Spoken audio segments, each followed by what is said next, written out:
Midnight was one of the standout episodes of Russell T Davies' first run on Doctor Who.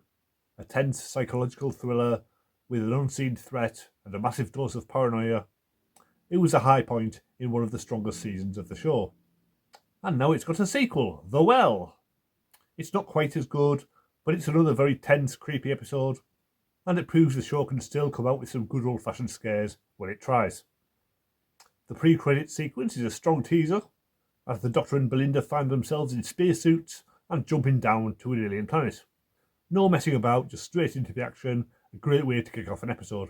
Once down there, they find themselves in a familiar scenario, embedded in a group of soldiers who are investigating a mining colony that's been mysteriously wiped out.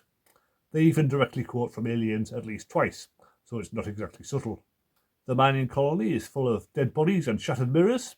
It looks fine, I guess, but it's a shame that they're bringing this out at the same time as huge budget shows like Andor and The Last of Us, which have movie quality visuals. Doctor Who looks really low budget by comparison. But I guess that's always been the case.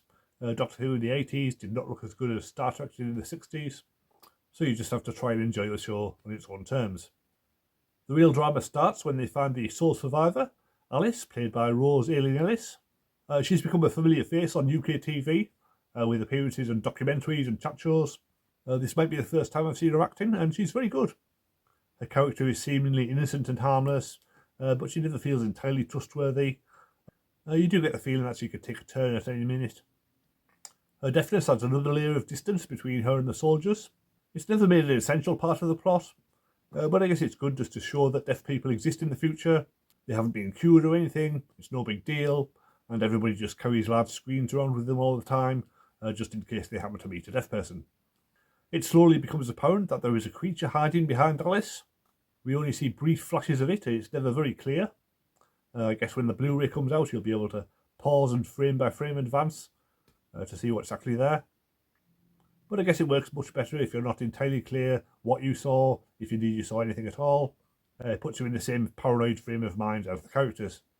It's a really neat idea and fits in with contemporary horror movies like It Follows or Smile, where people are being followed by mysterious forces that leave dead bodies in their wake. And I guess it might work better as a stage play, with Alice facing the audience at all times, and then she could turn around at the end as the lights go out. Eventually, the planet turns out to be the same one from Midnight, and the Doctor realises he's dealing with the same creature as before. It's not the worst idea to bring it back, as we learned absolutely nothing about the creature the first time around, but it behaves so differently here that it feels like a completely different creature.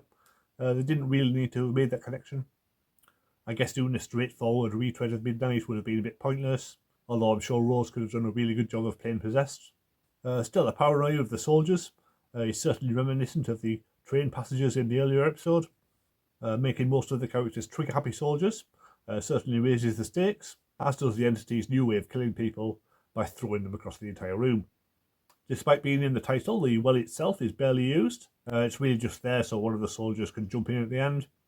It reminded me of the pit from the Satan Pit, so it might have made more sense if it had been a sequel to that episode.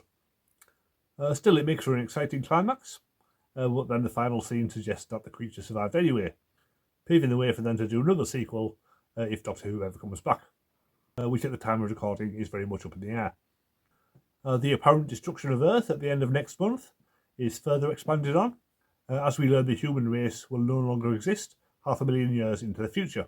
I'm sure the Doctor will end up saving the Earth in the season finale, so the events in this timeline will end up turning out to have never happened. Still, it would have had more impact if the soldiers had been visibly non-human.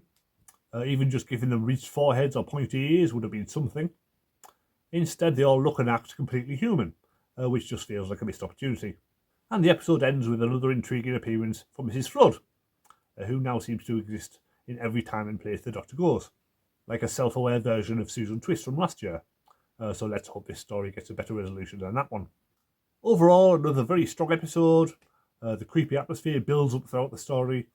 The actors all do a fine job, and it works very well. This season is shaping up to be much better than last year, so even if the show does get cancelled, at least they're going out on a high. Next week, Ruby is back, so it's another Earth-based episode. How the Doctor gets Belinda back there is another question. Maybe he just goes back to the day before the Earth is destroyed. That could work. Press subscribe if you want to see my review of that, and I'll see you next time.